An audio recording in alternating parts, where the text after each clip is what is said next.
Subscribe sekarang channel YouTube Novelas Kadina. Gratis. Bab 5241. Menghadapi kedipan Horiah, Elaine tidak tertipu oleh hidungnya kali ini. Namun dia menjaga dirinya sendiri dan berkata, "Saya tidak mengerti saham dan kontrak berjangka. Risikonya terlalu tinggi dan membutuhkan banyak modal. Saya masih berpikir lebih mudah untuk menyiarkan langsung dan menjual barang. Saya bisa melakukannya dari awal dengan ponsel. Uangnya tidak banyak." "Berapa kerugiannya?" Horiah menabraknya saat mengemudi. "Jika Anda ingin siaran langsung dan menjual barang, kamu harus punya sesuatu yang menarik dulu. Coba ceritakan, dengan perempuan tua seperti kami, apa yang bisa menarik?" Elaine bergumam dengan santai, "Jika tidak berhasil, saya akan menjualnya. Saya akan bilang suami saya menderita kanker paru-paru. Tolong bantu saya." Horiah tampak terinjak ekornya, dan dengan cepat berkata, "Tidak apa-apa. Menantumu punya reputasi yang bagus. Jika Anda menyeret Jacob untuk menipu uang secara online di rumah, Charlie di depan klien-klien itu betapa memalukannya dia." Elaine melengkungkan bibirnya, "Ini soal menghasilkan uang, tidak ada yang perlu dipermalukan." Horiah berkata, "Ngomong-ngomong, apa yang dilakukan wanita tua yang sudah mati itu akhir-akhir ini? Kenapa kamu tidak meminjamkannya padaku selama beberapa hari? Dan aku akan mengajak dia dan Jacob untuk menyewa rumah di pinggiran kota untuk siaran langsung." Bagaimana mungkin Hongyan berpikir Elaine akan menemukan jalan? Ketika dia pertama kali berpikir untuk melakukan siaran langsung, dia juga melihat siaran langsung dan video pendek milik orang lain laku keras di internet. Setelah melihat-lihat, dia mendapati bahwa pita-pita menyedihkan itu tidak semenyedihkan dirinya. Entah anak-anak mereka yang sakit, atau suami, istri, atau orang tua mereka yang sakit. Namun dalam situasinya, dua orang tua yang lumpuh di tempat tidur. Dan seorang wanita tua yang hampir berada di ambang kematian. Dan dia telah diganggu oleh ibu mertuanya selama bertahun-tahun. Menjadi kuli di tambang batu bara, hamil secara tak terduga. Dia akhirnya diselamatkan dan dikembalikan ke rumah, hanya untuk dipukuli dengan kejam oleh suaminya dan ditolak oleh keluarganya. Melihat bahwa mereka yang tidak sesedih dirinya bisa menghasilkan uang, Horiah berubah pikiran dan hanya menata ruangan, dan memulai siaran langsung untuk menjual barang. Kalau dibilang siaran langsung Horiah itu jualan kesengsaraan, itu kan materi yang sudah jadi. Suaminya dan putranya nyaris tak berguna, mereka hanya berbaring di tempat tidur, dan mereka bahkan tidak perlu bertindak. Selain itu, keduanya memiliki sertifikat diagnosis rumah sakit. Dan ada setumpuk tebal sertifikat berbagai cedera. Jika kita melihatnya dengan mengacu pada sertifikat diagnosis, orang-orang yang terbaring di tempat tidur itu bukanlah dua orang yang hidup, melainkan dua tragedi. Oleh karena itu, ketika dia mulai siaran langsung, dia segera memahami titik sakit psikologi netizen dan algoritma platform. Jumlah penggemar meningkat, dan efek retensi penggemar sangat baik. Dan uang Horiah yang sebenarnya jauh lebih banyak dari apa yang Elaine dan Charlie duga. Karena barang yang dia jual berbeda dari streamer lain. Semuanya barang berkualitas rendah. Dia benar-benar tidak membayar pesanan tersebut, dan hanya sedikit penggemarnya yang akan mengembalikan barang tersebut. Tingkat pengembalian produk yang sama yang dibawa orang lain bahkan bisa mencapai 50%. Namun saat dia baru saja memulai, dia menyeret keluarganya untuk menjualnya dengan cara yang menyedihkan. Dan terus mengucapkan terima kasih, menyanyikan beberapa lagu sedih, dan berterima kasih kepada setiap penggemar atas bantuannya. Membuat penggemarnya lebih toleran terhadapnya dibandingkan streamer lainnya. Banyak orang merasa tidak puas membeli barang di ruang siaran langsungnya.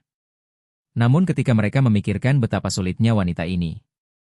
Putranya dan suaminya lumpuh di tempat tidur dan dia harus membersihkan kotoran dan urin mereka. Dan ada seorang wanita tua di rumah yang kelihatannya tidak akan hidup beberapa tahun lagi untuk diurus. Mereka menganggap memberi uang adalah perbuatan baik. Bab 5242.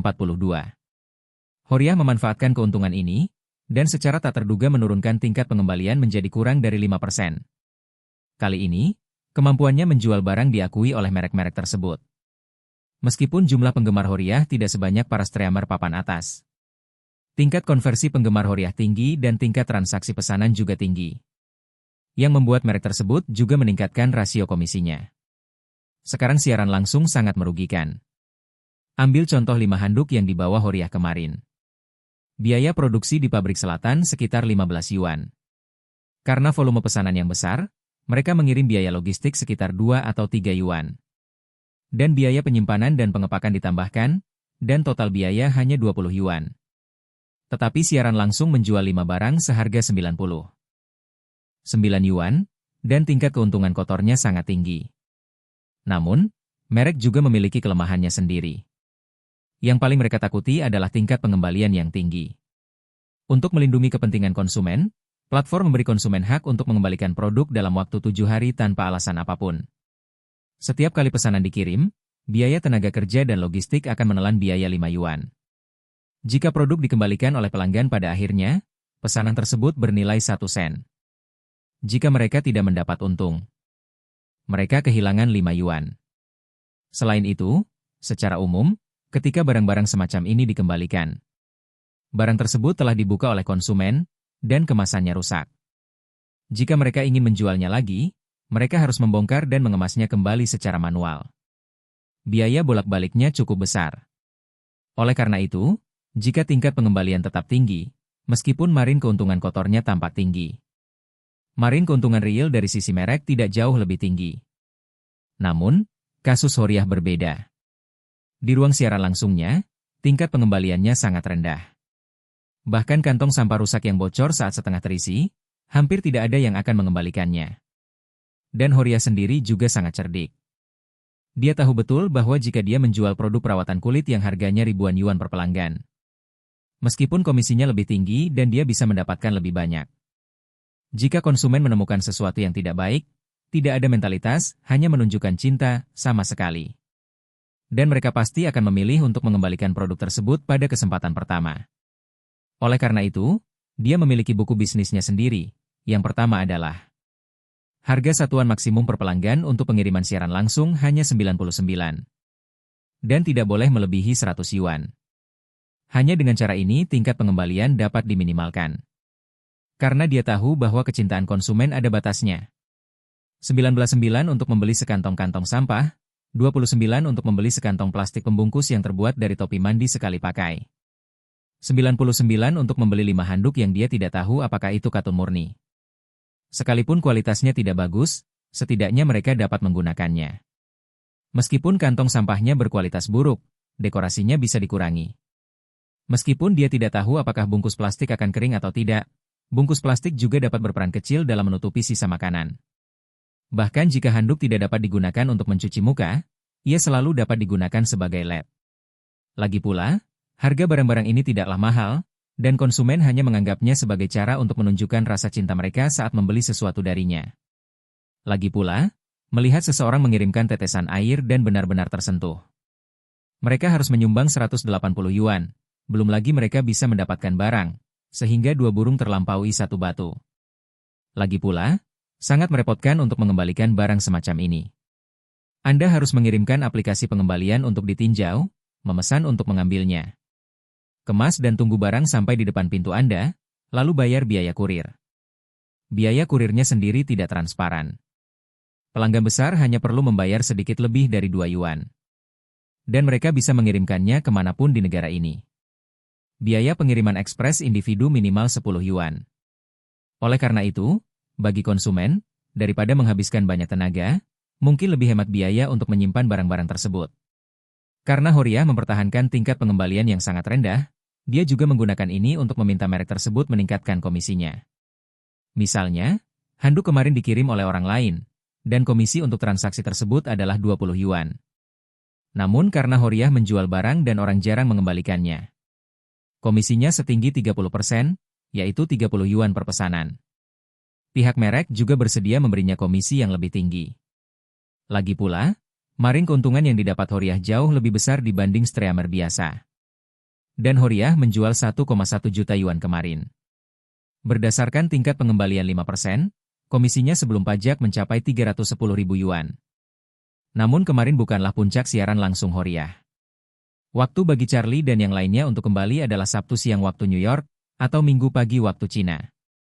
Setelah lebih dari 10 jam terbang, saat Charlie dan yang lainnya mendarat, hari sudah Minggu malam waktu Cina.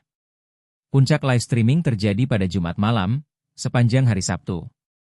Dan pada siang hari di hari Minggu. Pada Minggu malam, lalu lintas menurun drastis. Hanya 2 hari yang lalu, pada Jumat malam, studio Live Horia terjual lebih dari 2 juta yuan.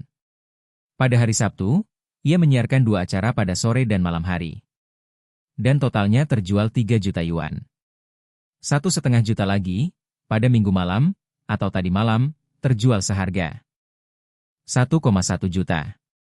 Dengan kata lain, penjualan siaran langsung Horia mencapai 8 juta dalam satu akhir pekan.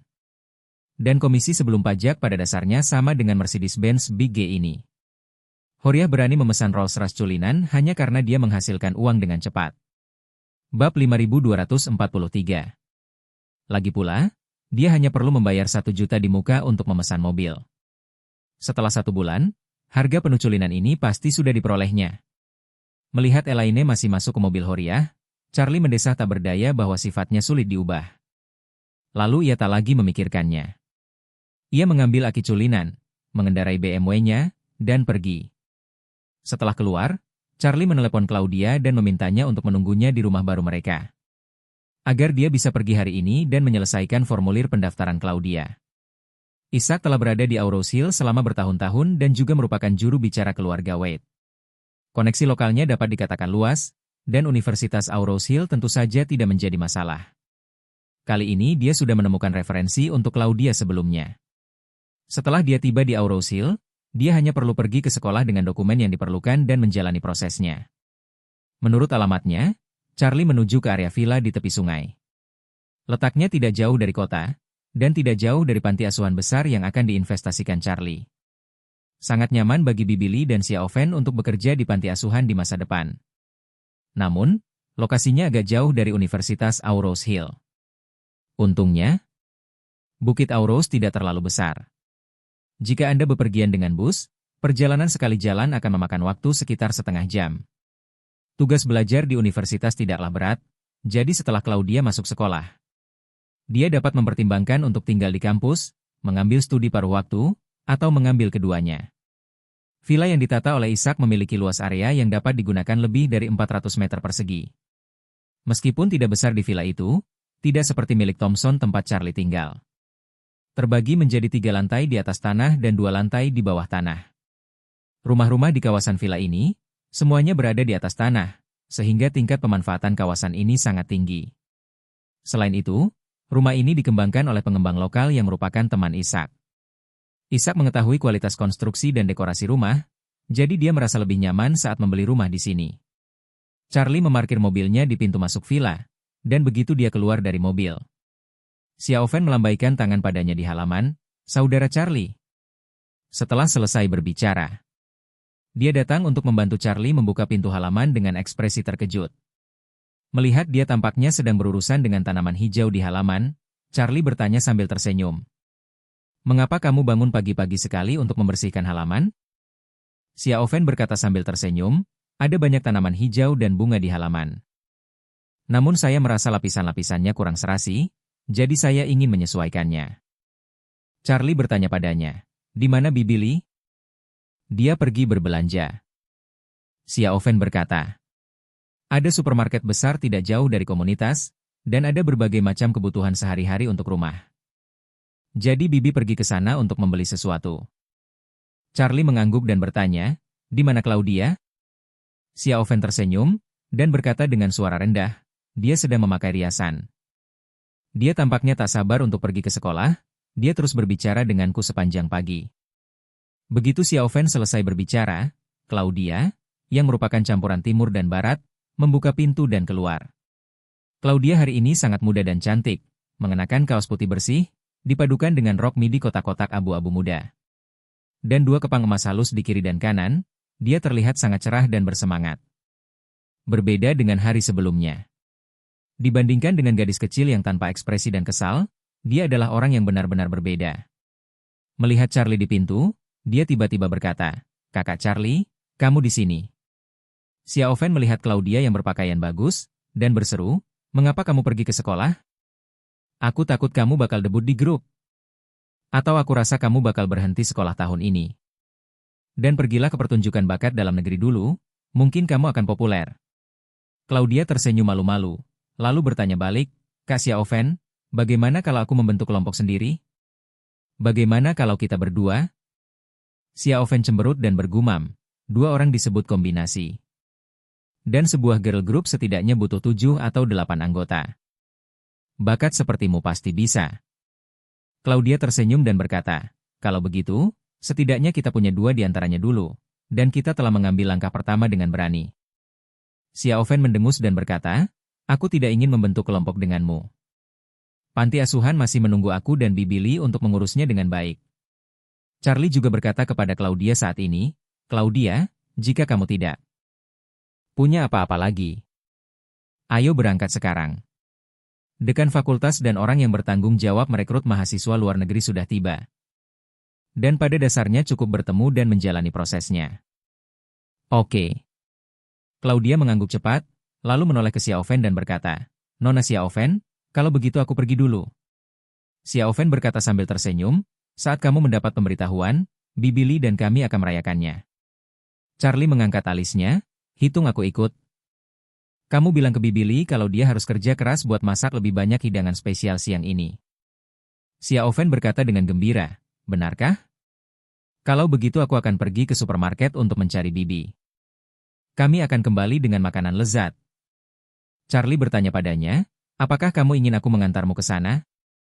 Xiaofen melambaikan tangannya, kalian berdua pergi dulu, aku harus berganti pakaian, aku tidak bisa keluar dengan piyama.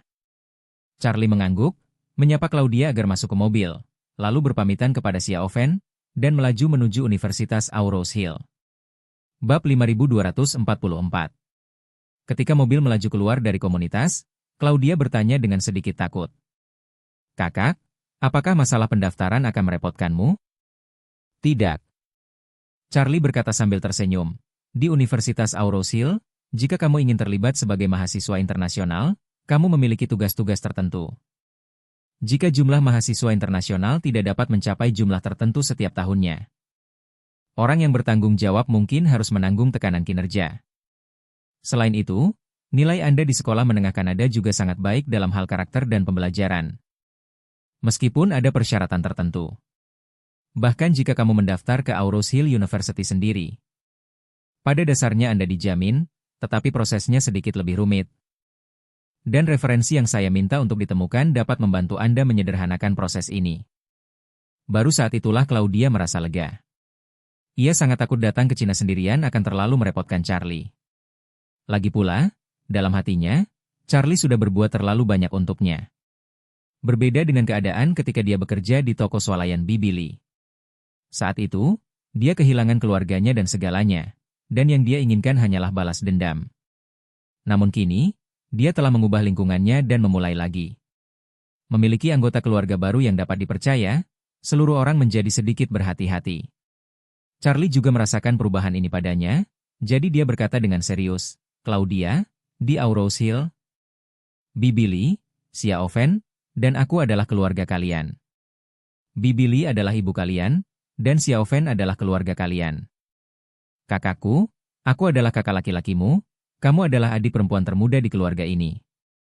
Kamu harus dijaga oleh kami, jadi kamu tidak boleh memiliki pikiran yang akan membuat kami mendapat masalah. Kami tidak akan pernah merasa bahwa anggota keluarga yang membutuhkan bantuan kami, atau Anda yang menyebabkan masalah bagi kami. Claudia tentu saja tersentuh saat melihat kata-kata tegas Charlie. Meskipun dia percaya pada karakter Bibi Li dan Xiaofen, mereka tidak memiliki hubungan darah sama sekali. Dan dia tidak memiliki sanak saudara yang masih hidup, jadi tidak dapat dielakkan lagi bahwa dia merasa bergantung pada orang lain. Ketika anak-anak tersebut masih kecil, mereka akan memahami perasaan ini di hati mereka. Namun, kata-kata Charlie membuatnya menyadari bahwa dia benar-benar menganggapnya sebagai saudara. Dan menganggapnya sebagai adik perempuan yang butuh perhatian khusus. Hal ini juga membuat perasaan tidak memiliki seperti rumput liar di hatinya menjadi terdilusi oleh sebagian besarnya dalam sekejap. Charlie melanjutkan pada saat ini, dalam 4 tahun ke depan, kamu dapat bekerja dan tinggal di Aurose Hill. Ketika kamu lulus universitas, jika kamu ingin melanjutkan studimu, aku akan mendukungmu sepenuhnya. Kalau kamu mau kerja, aku akan dukung penuh. Kalau kamu bilang, kamu dari dulu tinggal di Aurose Hill, dan kamu bahkan gak bisa merasa betah di negara ini. Jika kamu ingin kembali ke Kanada, aku akan secara pribadi mengantarmu kembali. Aku hanya ingin kamu tahu bahwa mulai sekarang, sebagai seorang saudara, Aku akan melakukan yang terbaik. Sejauh yang saya bisa, Anda tidak akan memiliki kekhawatiran dimanapun Anda berada. Claudia tersentuh oleh kata-kata Charlie, matanya merah, dan sementara dia mengangguk berulang kali, air matanya jatuh tanpa suara. Charlie tumbuh besar di panti asuhan. Ia sangat memahami suasana hati Claudia saat itu. Saat itu, dia sama sekali tidak tahu apa-apa tentang rencana Leon. Dia meringkuk di sudut asrama panti asuhan Aurous Hill dan menangis hingga fajar. Saat ini, Claudia menjalani proses yang hampir sama seperti dulu. Itulah sebabnya dia memberi perhatian khusus pada Claudia, berharap untuk menggunakan sikapnya dan tindakan untuk melepaskan semua simpul di hatinya dan menghadapi kehidupan masa depannya dengan tenang dan optimis. Oleh karena itu, Charlie menceritakan pengalamannya di panti asuhan, dengan harapan dia dapat menemukan kecocokan dengannya. Ketika Charlie menjelaskan kondisi mentalnya secara rinci saat itu, Claudia benar-benar merasakan resonansi yang kuat di hatinya. Pada saat inilah dia tiba-tiba menyadari bahwa Charlie mungkin adalah orang yang paling memahaminya di dunia ini. Bahkan Xiaofen tidak bisa melakukan ini. Karena Xiaofen ditinggalkan dan diadopsi sejak lahir. Dan kemudian dibawa ke panti asuhan. Dan dia dan Charlie adalah anak-anak paling bahagia di dunia yang mengira mereka memiliki segalanya. Namun pada akhirnya, mereka hanya menyaksikan tanpa daya, saat semua itu dirampas secara brutal. Xiaofen belum pernah mengalami trauma semacam ini, jadi dia tidak bisa benar-benar memahami hati Claudia. Keduanya mengobrol sepanjang jalan. Claudia tidak hanya merasa bahwa dia telah menemukan resonansi dengan Charlie. Namun Charlie juga menemukan perasaan yang sama dari gadis yang 10 tahun lebih muda darinya. Untungnya, mereka berdua bukanlah tipe pesimis, jadi mereka banyak berbicara tentang topik umum. Dan tak lama kemudian mereka membicarakan tentang jenis optimisme yang berbeda yang tak terlukiskan dan terinci dari pengalaman menyakitkan yang sama. Selama obrolan, mobil sudah tiba di gerbang Universitas Aurous Hill. Saat ini, Universitas Aurous Hill sedang berlibur. Tapi yang tidak Charlie duga adalah ada banyak anggota staf di gerbang sekolah. Sibuk mempersiapkan sesuatu, malah menghalangi jalan mobil. Charlie membunyikan klakson sebentar, dan seorang anggota staf bergegas menghampiri dan berkata kepada Charlie dengan nada meminta maaf. "Permisi Pak, kami harus memasang spanduk dan menghentikan mobil Bapak sebentar." Charlie mengangguk mengerti dan berkata, "Tidak apa-apa, kalau begitu aku akan menunggu sebentar." "Terima kasih, kami bisa menyelesaikannya dalam beberapa menit." Pria itu mengucapkan terima kasih, berbalik, dan pergi bekerja bersama rekan-rekan lainnya. Tak lama kemudian, sebuah spanduk merah ditarik dari kedua sisi gerbang sekolah dan digantung tinggi di atas gapura gerbang sekolah. Charlie mendongak dan melihat spanduk bertuliskan, "Selamat datang Tuan dan Nyonya Larry Q di sekolah kami." Charlie sepertinya pernah mendengar nama Larry Q, tetapi untuk sementara, dia lupa di mana dia mendengarnya. Pada saat itu, staf itu berlari mendekat dan bertanya dengan sopan, "Apa yang ingin Anda lakukan di sana?" Charlie berkata, "Saya punya janji dengan Tuan Isaac Chen." Pria itu tiba-tiba tersadar, dan buru-buru berkata, "Tuan Chen sudah masuk, silakan ikut." Bab 5245. Ketika Charlie mengendarai mobil ke depan gedung urusan akademik universitas, Isaac sudah menunggu di sana. Melihat Charlie menghentikan mobilnya, dia dengan cepat melangkah maju untuk membantunya membuka pintu mobil. Dan berkata dengan hormat, "Guru, saya telah membuat pengaturan untuk sekolah tersebut. Claudia hanya perlu mengisi formulir aplikasi dan mengirimkan materi. Setelah itu, dia bisa langsung memilih jurusan." Charlie mengangguk, mengingat spanduk yang dilihatnya di luar, dan bertanya padanya, "Pernah dengar Larry Q?" Kayaknya orang ini familiar. "Larry Q," Isaac berkata cepat, "Tuan Q, Tuan Q adalah orang terkaya di Asia Tenggara dalam arti sebenarnya. Hanya saja dia sengaja memisahkan bisnis keluarganya beberapa tahun yang lalu. Jadi dia dikeluarkan dari peringkat utama. Namun, kekuatan keluarga Q di Asia Tenggara masih sangat kuat." Setelah itu, Isaac bertanya, "Apakah kamu melihat mereka menggantung spanduk di gerbang?" "Ketika saya datang, mereka sedang membongkarnya, dan saya bertanya tentang hal itu. Dan kemudian saya menyadari bahwa Larry Q lah yang datang mengunjungi Universitas Aurous Hill." Charlie tiba-tiba teringat sesuatu, dan berkata, "Ketika saya belajar di Universitas Aurous Hill, sepertinya saya pernah mendengar tentang orang ini. Konon katanya dia menyumbangkan banyak uang ke universitas?" Isaac mengangguk dan berkata, "Benar, dia seorang ekonom." Setelah pembukaan, gelombang pertama warga Tiongkok perantauan yang kembali ke Tiongkok untuk membangun. Menyumbangkan 500 juta ke Universitas Aarhus Hill pada tahun 1990-an, yang merupakan jumlah yang sangat besar saat itu. Aku mengerti. Charlie mengetuk pelan. Mengangguk. Dia hanya berpikir bahwa mungkin lelaki tua itu berencana untuk kembali ke Universitas Aarhus Hill, jadi dia tidak menganggapnya terlalu serius. Pada saat yang sama, sebuah jet pribadi yang diubah dari Airbus A330 mendarat mulus di Bandara Aarhus Hill. Maria dan Larry ada di pesawat ini. Karena Malaysia juga berada di timur, tidak ada perbedaan waktu dengan Aarhus Hill. Jadi Maria awalnya berencana terbang dari Penang ke Cina pukul 8 pagi ini.